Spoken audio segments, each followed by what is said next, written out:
மூட்டைக்கு 40 ரூபாய், 50 ரூபாய், 60 ரூபாய் லஞ்சமாக பெறுவது நடைமுறையாக இருந்து வந்தது. நெல் கொள்முதல் நிலையங்களில் கடந்த ஆட்சியில் 50 ரூபாய் 60 ரூபாய் லஞ்சம் பெறுகிறார்கள் என்று பதிவு செய்திருக்கிறார். மன்னிக்கிறோம் வர்றேன் எடுத்துடலாம் சார். ஆடா பேசலாம் அப்புறம் என்ன இருக்கு அதுல. எப்ப வந்து ட்ரை பண்ண போறீங்க? சோழன் மேஸ், அசோக் நகர், வேளச்சேரி, அண்ணா நகர், பெருங்குடி மற்றும் பாரிஸ் கார்னர். முந்தைய ஆட்சி காலங்களில் நேரடி நெல் கொள்முதல் நிலையங்கள் மூட்டைக்கு 40 ரூபாய், 50 ரூபாய், 60 ரூபாய் லஞ்சமாக பெறுவது நடைமுறையாக இருந்து வந்தது. இவ்வரசு அமைந்த பின்னர் அதை களைவதற்காக பல்வேறு நடவடிக்கை மேற்கொள்ளப்பட்டு வருகிறது. கடந்த 19/7/2026 அன்று கடலூர் மாவட்டம் குறிஞ்சிப்பாடி வட்டம் மருவாய் கிராமத்தில் நான் சொல்றேன், உதாரணம் சொல்றேன். கடந்த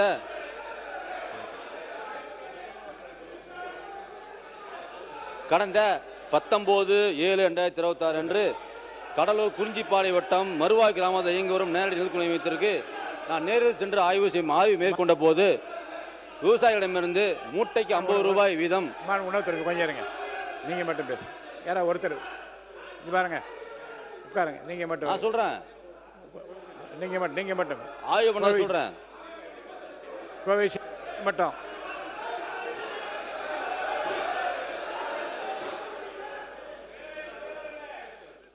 மாண்பு உறுப்பினர் கோவை உட்காருங்க. பேரவைத் தலைவர் அவர்களே, காலையிலிருந்தும் இதற்கு முன்னதாக நடந்த மானிய கோரிக்கை எல்லாவற்றிலும் திராவிட முன்னேற்ற கழகத்தின் சார்பில் அமைச்சர்கள் பேசி முடியும் வரை இருந்து சபையினுடைய முழு ஒத்துழைப்புக்கு நாங்கள் நல்கி வருகிறோம். நாடறியும் நீங்களும் அறிவீர்கள். இந்நிலையில் மாண்புமிகு கூட்டுறவுத்துறை அமைச்சர் அவர்கள், உணவுத்துறை அமைச்சர் அவர்கள் நெல் கொள்முதல் நிலையங்களில் கடந்த ஆட்சியில் 50 ரூபாய் 60 ரூபாய் லஞ்சம் பெறுகிறார்கள் என்று பதிவு செய்திருக்கிறார். மன்னிக்கிறோம் வர்றேன் எடுத்துடலாம் சார். ஆடா பேசலாம் அப்புறம் என்ன இருக்கு அதுல. ஆக இப்பொழுது அவர் தஞ்சை இல்ல, நான் கான்ட்ரோவர்ஸா சொல்ல பிரதர், கான்ட்ரோவர்ஸா சொல்லல. தஞ்சை மாவட்டத்திற்கு ஆய்வுக்கு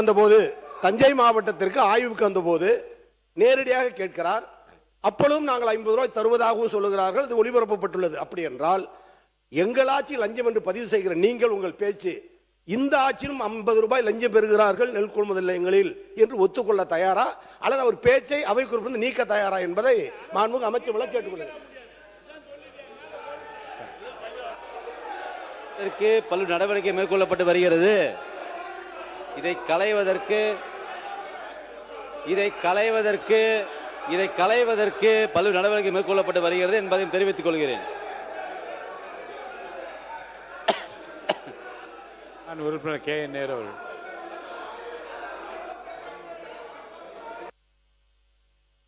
மாண்புமிகு தலைவர் அவர்களே, அமைச்சர் ஒரு நிமிஷம். எல்லா உறுப்பினர்களும் சொன்னார் 40 ரூபாய் 50 ரூபாய் லஞ்சம் பெறப்பட்டது கடந்த கால ஆட்சியில் சொன்னார். அவர் நேரடியாக ஆய்வுக்கு சென்ற போது இப்போதும் அங்கு வாங்கப்படுகிறது என்று நம்முடைய முன்னாள் அமைச்சர் அவர்கள் சொல்லியிருக்கிறார். கொஞ்சம் நீங்க பேசும்போது நாங்கள் கேட்டுக்கிட்டு இருந்தோம். நாங்கள் சொல்லும்போது நீங்க கொஞ்சம் கேளுங்க. அவை குறிப்பிலிருந்து நீக்கணும்னு சொன்னாங்க. அதையும் நீக்க முடியாது, இதையும் நீக்க முடியாது. ஏன்னா மேலே போயிட்டுது. எல்லாரும் மக்களுக்கு போயிட்டாங்க. யார் எங்க இருந்தாலும் நீங்க வாங்கினாலும் மக்களுக்கு தெரியுது. அதை இல்லைன்னு மட்டும் சொல்லாதீங்க. வணக்கம். மாண்புமிகு பொதுப்பணித்துறை அமைச்சர் அவர்கள். பேரவைத் தலைவர் அவர்களே, இது உண்மையான ஒரு நிகழ்வு தான். விவசாயிகள் கிட்ட இருந்து 40 ரூபாய் கொள்முதல் செய்யும் பொழுது வாங்கியது உண்மைதான். நம்ம பூண்டி கலைவாணன் கூட ஒரு பேட்டியிலே சொன்னார். அதை அப்போ பயங்கரமான விமர்சனங்கள்லாம் வந்துச்சு. இப்போ அவருக்கு பதிலுரையில் அதுக்கான தீர்வு என்னன்னு கொடுக்க போறாரு. அதாவது இது எந்த அரசு கொண்டு வந்தது, யாரு செஞ்சாங்க, இவங்க பண்ணாங்களா, ஒரு நிமிஷம் நில்லுங்க. ஒரு நிமிஷம் அவரு இது அரசியல் மேடை அல்ல, விவசாயிகள். ஒரு நிமிஷம் அண்ணன் சீனியர் எங்களுக்கு தெரியும்.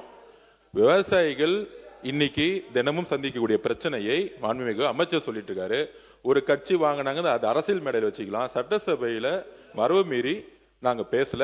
அதுக்கு தீர்வு இந்த இப்பையும் தொடர்கிறது. அதுக்கு தீர்வு என்ன செய்ய போனுங்கிறத அமைச்சர் சொல்லுவாரு.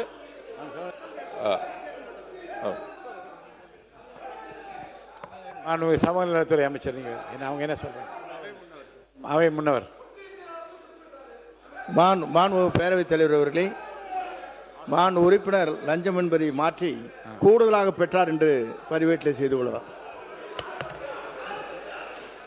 மாண்பு உறுப்பினர் KN நேரு அவர்கள். மாண்புமிகு பேரவைத் தலைவர் அவர்களே, எது பேசினாலும் டைரக்ட் டெலிகாஸ்டில் இருக்கு. நீங்கள் சொன்னது போயிடுச்சு. நீங்கள் அவர் என்ன லெஞ்சன்னு சொன்னார். லெஞ்சம் இல்லை, 50 ரூபா செலவு பண்ணுன்னு சொன்னாங்க. இப்போவும் 50 ரூபா செலவாகுன்னு அவரே சொல்லியிருக்காரு. மாண்பு அமைச்சரே சொல்லியிருக்கார். நீங்கள் சொல்ல வேண்டியது மாண்பு பொதுப்பணித்துறை அமைச்சர் சொல்லும்போது இந்த ரூபாயை அரசு சார்பாக கொடுத்து அவர்களுக்கு நாங்கள் அதை பெறாத அளவுக்கு செய்வோம்னு சொல்லுங்க. நீங்கள் வாங்க அதை வேணா சொல்லாமே தவிர கடந்த கால ஆட்சியில் லஞ்சம் இப்போ லஞ்சம் நீங்களும் தான் 50 ரூபா வாங்கணும்னு நம்ம அமைச்சரே போய் நேரடியாக விசாரிச்சுட்டு வந்திருக்காங்க. மாண்புமிகு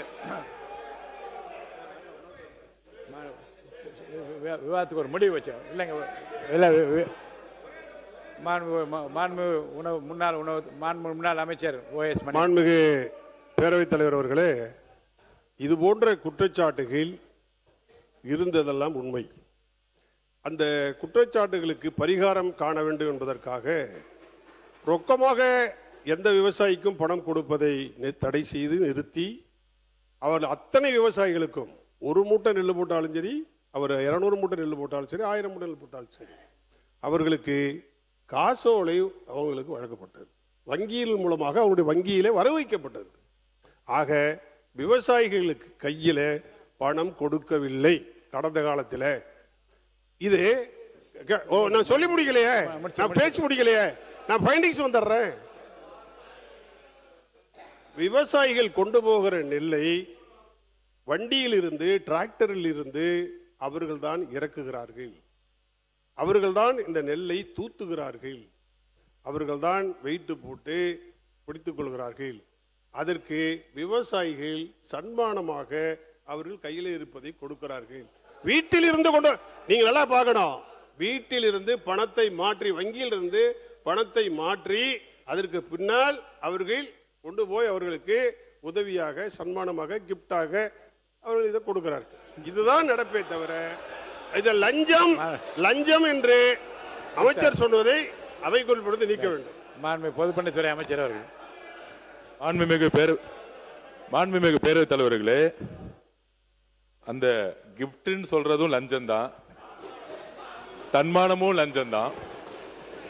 ஒரு பதிவு பண்றேன். விவசாயிகள் சங்கத்தோடைய நாங்க எல்லாரும் 8 பேரும் சந்திச்சோம். அது விளக்குறோம். நாங்க அவங்க சொன்னது என்னன்னா, கொள்முதல் செய்யக்கூடிய இடத்துல நபர்களுடைய அண்ணன் சொன்னாரு, நபர்களுடைய பெயர், விலாசம் இதெல்லாம் வந்து சரியா இல்லைன்னு சொன்னாங்க. அதுல மெயினா ஊராட்சி பிரதிநிதிகளும் கட்சி சார்ந்தவர்கள், யார் அதிகாரம் மிக்கவர்களா இருக்காங்களோ கட்சி சார்ந்தவங்க கொள்முதல் இடத்துல இன்ஃப்ளூயன்ஸ் பண்றாங்க.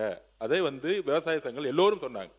அது இந்த அவையில ஒரு கட்சின்னு சொன்னா சில பேர் வந்து ஒத்துக்க முடியாம சொல்லுவாங்க. ஆனா இன்னைக்கு இருக்கக்கூடிய விவசாயிகளுடைய பிரச்சனை இது. இன்னைக்கு என்ன பிரச்சனைனா, அரசியல் தலையீடு கொள்முதல் நிலையங்கள்ல இருக்கு. அந்த கொள்முதல் நிலையங்கள்ல அரசியல் தலையிடாமல் எந்த கட்சி சாருக்கு கூடாது. அது டிவிகேவோ, டிஎம்கேவோ, ஏடிஎம்கேவோ எந்த கட்சியும் இருக்கக்கூடாது. இதுதான் எங்களுடைய நிலைப்பாடு. எங்களுடைய முதலமைச்சர் கொள்முதல் நிலையங்கள்ல அரசியல் தலையீடு இல்லாமல் நேர்மையான முறையில் கொள்முதல் நடக்கணும்னு நினைக்கிறோம். இப்ப அண்ணா சொன்ன மாதிரி 40 ரூபாயும் 50 ரூபாயும் கூடிய சீக்கிரத்தில் இருக்கக்கூடாதுங்கிறத எங்களோட நிலைப்பாடு. அதுக்கான தீர்வை அமைச்சர் சொல்லுவார். மாண்புமிகு உணவுத்துறை அமைச்சர் அவர்கள். இப்போ விவாதம் போதும், உட்காரு, நீங்க பேசுங்க. உணவுத்துறை அமைச்சர். இல்ல உணவுத்துறை அமைச்சர் முடிங்க சீக்கிரம். இல்ல நான் எப்பவும் அருமையான கருத்து.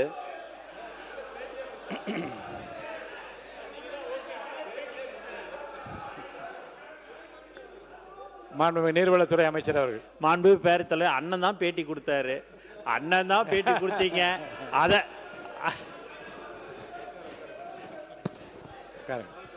உணவுத்துறை அமைச்சர். மாண்பு பேரவைத் தலைவர்களே, அருமையான ஒரு நிகழ்ச்சி இன்றைக்கு. அதாவது மாண்பு முன்னாள் அமைச்சர்கள், முன்னாள் எல்லா துறையும் இருந்திருக்காங்க. அவங்களே சொல்லிட்டாங்க லஞ்சம் இல்லை சொல்லிட்டாங்க தான், சன்மானம், கிஃப்ட் எல்லாம் ஒரே வார்த்தைகள் தான், ஒரே ரோடு தான். நீர்வளத்துறை அமைச்சர் அவர்கள். நீங்க நீங்க நாங்க பாட்டு 7 தானே இருக்கணும், எங்களையான சேர்க்கிறீங்க அதுல. எந்த கட்சியா இருந்தாலும் பண்ணக்கூடாதுன்னு சொன்னாரு. அதுக்கு எதுக்கு எங்க பேரை சொல்றீங்க நீங்க?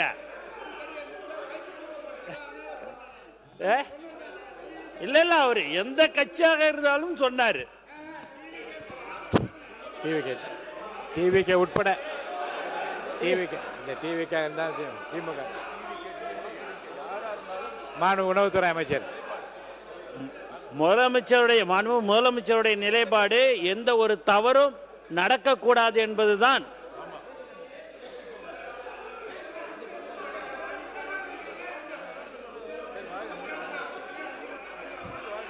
சரி வந்துடுறோம். உணவுத்துறை அமைச்சர் அண்ணா பேட்டியை கொடுத்துட்டு நீ பாட்டு பண்ற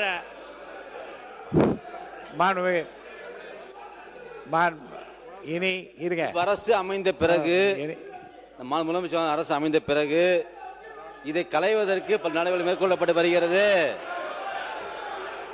நம்ம முதலமைச்சர் அரசு அமைந்த பிறகு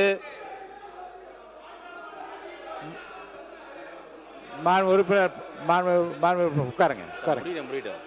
உணவுத்துறை அமைச்சர் நீங்க பேசுங்க. நம்ம முதலமைச்சர் அரசு இந்த அரசு அமைந்த பிறகு இதை களைவதற்கான பல்வேறு நடவடிக்கைகள் மேற்கொள்ளப்பட்டு வருகின்றன. அவ்வளவுதான் வருகின்றன. கடந்த 19/7/2026 அன்று கடலூர் மாவட்டம் குறிஞ்சிப்பாடி வட்டம் மருவா கிராமத்தில் இயங்கி வரும் நேரடி நெல் கொள்முதல் நிலையத்தில் நான் நேரில் சென்று ஆய்வு செய்த போது மேற்கொண்டது போல விவசாயமிருந்து ரூபாய் 50 வீதம் கூடுதல் தொகை பெறப்படுவது உறுதி செய்யப்பட்டதை அடுத்து சம்பந்தப்பட்ட பட்டியல் எழுத்தர் பணி நீக்கம் செய்யதும் 2 பணியாளர்களை பணியிட மாற்றம் செய்தும் உத்தரவிடப்பட்டுள்ளது. இச்சம்பவம் மூலம் நேர் நெல் கொள்முதல் நிலையங்கள் விவசாயிகளிடமிருந்து எவ்வித கூடுதல் தொகை பெறுவதை அரசு ஒருபோதும் அனுமதிக்காது என்பதும் முறைகேடுகளில் ஈடுபடும் அலுவலர்கள் மற்றும் பணியாளர்கள் மீது கடுமையான நடவடிக்கை மேற்கொள்ளப்படும் என்று உறுதி செய்யப்பட்டது. மேலும் முறைகளில் ஈடுபடும் தனியார் அரிசி அரவை ஆலைகள் மீதும் இவ்வரசு கடுமையான நடவடிக்கை மேற்கொண்டு வருகிறது. நேரடி நெல் கொள்முதல் நிலையங்கள் எவ்வித புகார்களுக்கும் இடமின்றி செயல்படும் வகையில் விரிவான வழிகாட்டு நெறிமுறைகளுடன் கூடிய அரசாணை ஒன்று விரைவில் வெளியிடப்படும். மேலும் நெல் கொள்முதல் நிலையங்கள் பொது விநியோக திட்டம் வரை அனைத்து நிலைகளிலும் ஒருங்கிணைக்கும் வகையில் end-to-end கம்ப்யூட்டரைஸ்டு சிஸ்டம் விரைவில் நடைமுறைப்படுத்தப்படும். இதன் மூலம் வெளிப்படையான நிர்வாகம் உறுதி செய்யப்படும். எப்ப வந்து ட்ரை பண்ண போறீங்க? சோழன் மெஸ், அசோக் நகர், வேளச்சேரி, அண்ணா நகர், பெருங்குடி மற்றும் பாரிஸ் கார்னர்.